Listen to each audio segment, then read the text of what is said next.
안녕하세요. 여러분, 안녕하세요.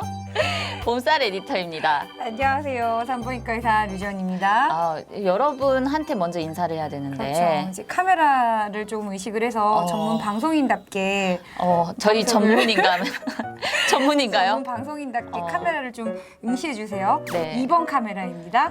쌤, 팟캐스트만 듣는 분들은 네. 정말 카메라가 막 수십 대 되는 줄 알겠어요. 11번 카메라도 좀 봐주시고요. 네, 알겠습니다. 네네. 그러면 저희 첫 번째 네. 순서 먼저 닥터류 알려주세요, 선생님. 네. 오늘 주제가 뭔가요? 바로 뭐냐면 임신 중 영양제예요. 병원에 이거 먹어도 돼요? 이것도 받았는데 뭐 먹어야 돼요? 라고 이렇게 물어보시는 분들이 굉장히 많거든요. 자, 우리 임신 중 영양제 그럼 제일 먼저 떠오르는 게 뭐죠? 엽산. 그렇죠. 좋아요. 왜냐면 이제 산부인과 취직 좀 시켜주세요. 엽산입니다. 엽산. 비타민 중에 하나예요. 수용성 비타민 중에 하나이고 우리가 이제 뭐 흔히 얘기하는 녹색 채소, 녹황색 채소에 풍부하고 이제 곡물에도 풍부한 수용성 비타민인데 이 엽산이 부족한 사람들에게서는 다 그런 건 아니지만 이제 기본적으로 세포 분열하는 과정에서 세포 분열에 이상이 동반되는 그런 신경관결손 같은 우리가 신경학적인 이상이 동반되는 기형이 발생할 수 있는 확률이 높다라는 것이 밝혀졌습니다. 그렇구나. 네, 그러니까요. 엽산이 부족하면 신경관결손이 생길 수 있는 거를 발견했대요.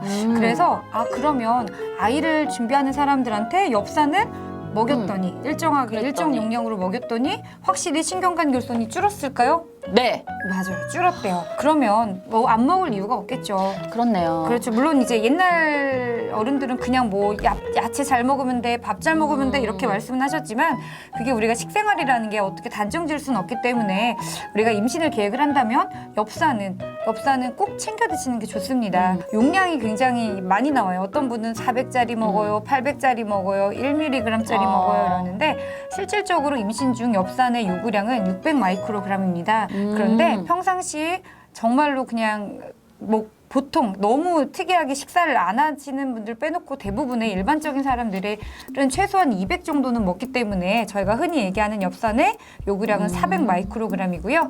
이 엽산이 가장 중요한 시기는 바로 임신 초기. 가장 초기이기 때문에 임신인 걸 알고 드시면 조금 늦습니다.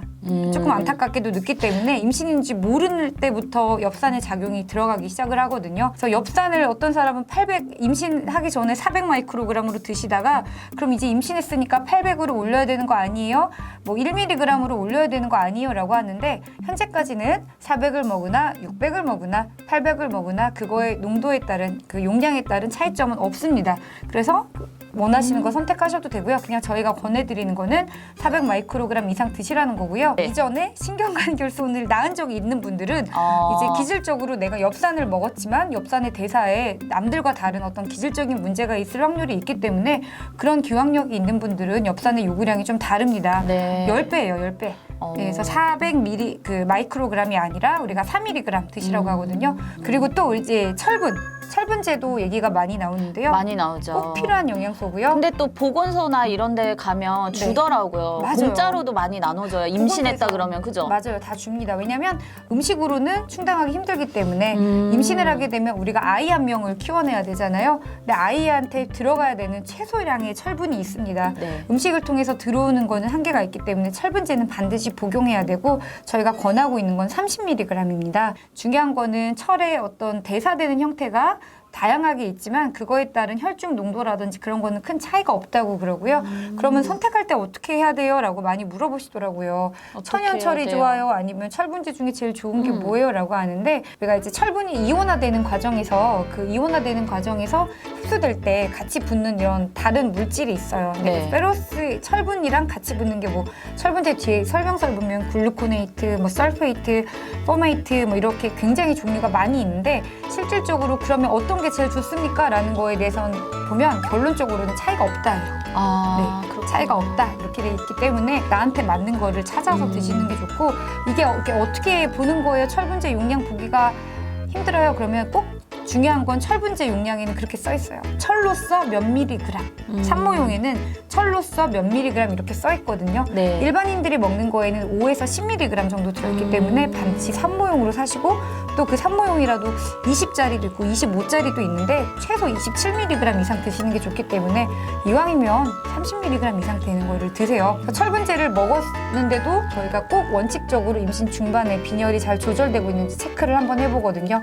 근데 그 빈혈 수치가 굉장히 심하다면 내가 고기를 너무 안 먹은 건 아닌지 아니면 내가 먹고 있는 철분제가 나한테 흡수가 너무 소장에서 흡수되는데 내가 철분 흡수율이 너무 떨어지는 건 아닌지 고려해서 철분제를 바꿔보는 것도 고려를 해보시면 되고요. 철분의 용량을 2배로 늘리셔도 됩니다. 그래서 그 보건소에 가서 막 2배로 늘리세요 이러면은 안 준대요 라고 하시는 데도 있기는 하던데 실질적으로 철분제를 먹었음에도 불구하고 빈혈이 컨트롤되지 않으면 하루에 최대 용량은 60에서 100mg까지 드셔도 됩니다. 100mg 넘어가면 어떻게 할까요? 어떻게 되나요? 100mg 넘어가면 의미가 없습니다. 아, 어차피 다 그렇죠. 빠져나가나요? 응가로 나가고 막 고생만 합니다. 변은 변대로 못 보고 내가 먹는다고 흡수되는 거는 소장에서 하루에 흡수할 수 있는 거에는 한계가 있고 또 철분제에 너무 과량 복용이 부작용이 있기 때문에 하루 기준치는 100mg이기 때문에 애초에 쌍둥이들은 시작부터 60mg을 합니다. 아, 그래서 60mg에서 80mg 정도는 부담 없이 드셔도 되니까 빈혈이 있다? 그러면 철분제는 2배로 늘리셔도 됩니다. 선생님 오늘 진짜 입에 못 터던 것처럼 장난 아닌데요? 너무 할 얘기가 많아요. 자, 말 나온 김에 또 하나가 있어요. 외국에서 오신 분들은 임신하면 요오드 선물 많이 받아요. 우리나라는 요오드 영양제 하면 무지 이럴 거예요. 우리가 임신 중에 부족하기 쉬워서 꼭 먹어줘야 되는 것 중에 하나가 바로 아까 제가 얘기한 엽산, 그다음에 철분, 그리고 바로 요드입니다. 요드가 너무 부족하게 되면 선천성 갑상선 기능 저하증이 생길 수가 있어요. 왜 우리나라에서는 요오드에 대한 영양제가 크게 보급이 안 돼 있냐면 우리나라는 김과 미역을 많이 먹기 때문에 워낙 식습관 자체가 많이 먹는 나라기 때문에 따로 요오드 영양제를 챙기실 필요는 없을 것 같아요. 그리고 또 하나 이제 아연 들어보셨어요? 아이가 있는 엄마면은 아연 영양제에 대해 들어보셨을 거예요. 들어봤어요. 아연 보통 감기 많이 걸린다 그러면은 아연 영양제 주라 그러는데 아연은 이제 소고기, 굴, 멸치 같은 거에 들어가 있기 때문에 채식주의자인 분들은 굉장히 아연 농도가 떨어질 수가 있는데요. 중요한 건 아연이 자꾸 떨어지면 면역력이 떨어지고 상처 회복도 안 되고 중요한 건 식욕 부진이 생겨서 임신 중에 이제 영양 상태에 적신호를 끼칠 수가 있는데 아주 심한 채식주의자가 아닌 이상은 아연 부족이 우리가 현실적으로 먹는 거에 있어서 크게 문제가 되진 않고요.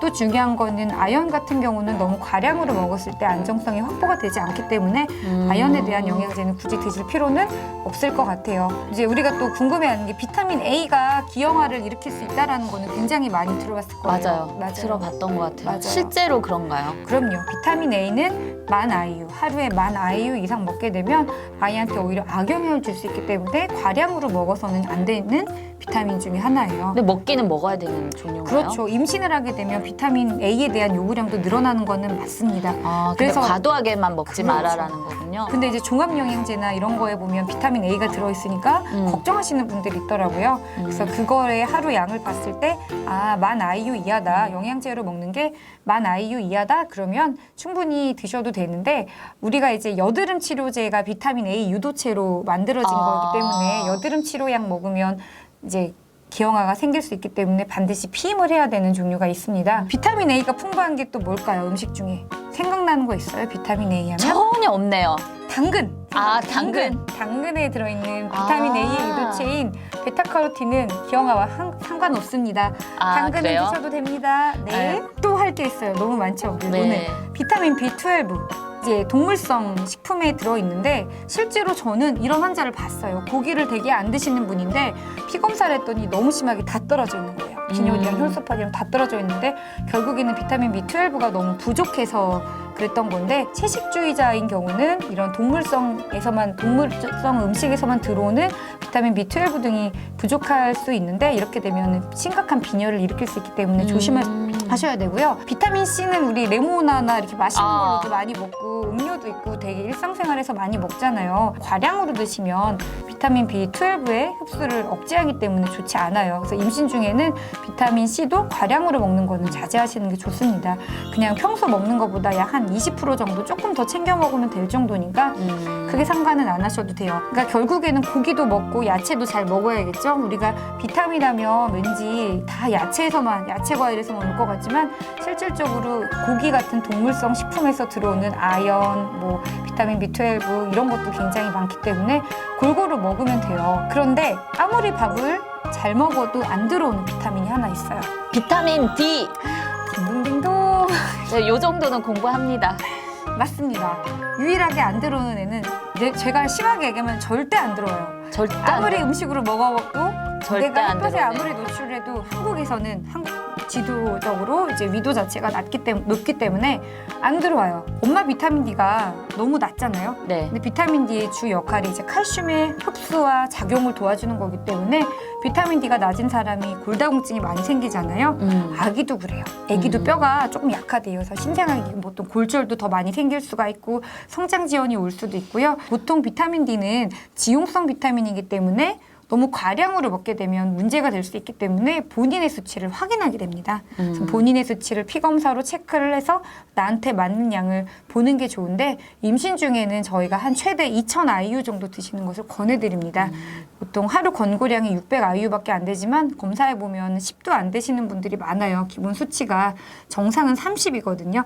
그래서 그런 분들은 2000 정도를 권해드리고요. 2000 이상 먹는 거에 대해서는 아직까지는 안정성이 확보돼 있다라기보다는 이견이 많은 상태이기 때문에 비타민 D는 하루에 2000 정도 드시는 게 좋습니다. 아, 또 얘기 안 한 게 있어요. 뭐예요? 칼슘. 아, 칼슘도 우리가 얘기가 많이 나오는데 칼슘은 임신했다 그래서 요구량이 늘어나진 않아요. 하루 요구량이 1000mg이거든요. 네. 근데 우리가 칼슘을 꼭 드셔야 되는 이유가 우리나라 평균 칼슘 섭취율은 하루에 500mg이 안 됩니다. 외국처럼 유제품을 많이 먹는 나라가 아니기 때문에 임신을 해서 칼슘이 막 더 필요한 건 아닌데 칼슘을 조금 신경을 써주시는 게 좋을 것 같고요. 노력하면 음식으로 들어올 수 있습니다. 왜냐하면 칼슘제는 또 너무 많이 먹으면 혈관에 침착되는 부작용도 있다고 그래요. 그래서 칼슘은 임신을 하면 좀 신경 써서 많이 드시고요. 내가 영 멸치도 싫어하고 영 우유랑 치즈 같은 거를 전혀 못 먹어요. 그러면 그때는 칼슘제를 드시는 것도 좋습니다. 아니, 근데 지금 쌤. 너무 많이 얘기를 해서 그러니까요. 임신을 한 사람이라면 이거 뭐 먹으라는 게 너무 많은데 이거 도대체 다 어떻게 먹으라는 거야? 라는 지금 생각을 할 것 결론을 같아요. 낼게요. 일단 결론. 야채와 고기를 적당히 드셔야 돼요. 부족하지 편식하면 안 않게. 돼요. 그렇죠. 편식하면 안 된다. 이게 결론이에요. 그래서 기본적인 비타민 다 들어오고 미네랄도 어느 정도 들어옵니다. 그럼에도 불구하고 우리가 그러면 임신 중에 먹어야 되는 거. 자, 일단 임신을 했다. 그러면은 엽산, 임신 준비할 때부터 엽산 400 마이크로그램 이상 드시면 되고요. 유일하게 음식으로 안 들어오는 비타민 D 드시면 됩니다. 그래서 이제 임신 1단계가 다 끝나갔어요. 그래서 이제 임신 1단계 이제 1단계. 한 14주 정도 지나고 입도 또 좋아지고 이제 막 배가 막 나오기 시작을 해요. 그럼 이제 그때부터 어지러워지기 시작하죠. 그럼 이제 철분제 드셔야 철분. 됩니다. 그 철분제가 이제 메인 영양소로 바뀌게 되고요. 비타민 D는 그때도 드시는 거죠. 아. 왜냐면은 끝까지 아기 날 때까지 계속 먹는 거고 엽산은 이제 음식으로도 들어올 수 있기 때문에 먹어도 되고 안 먹어도 되는 철분제 먹으면은 변비 생긴다 그랬잖아요. 아. 위장 장애가 심하니까 유산균 같이 드시면 아. 좋고요. 유산균 종류는 산모용이 따로 없습니다. 다시 한번 정리를 해보면 엽산, 비타민 D, 그다음에 비타민 D, 철분. 그렇죠. 그다음에 오메가 플러스 3요? 플러스 알파로 오메가 3. 어. 플러스 또 먹고 싶다 그러면 유산균. 아, 유산균. 네, 직업인으로 보이네요, 이제. 그럼요. 전문가입니다. 아, 그러네요.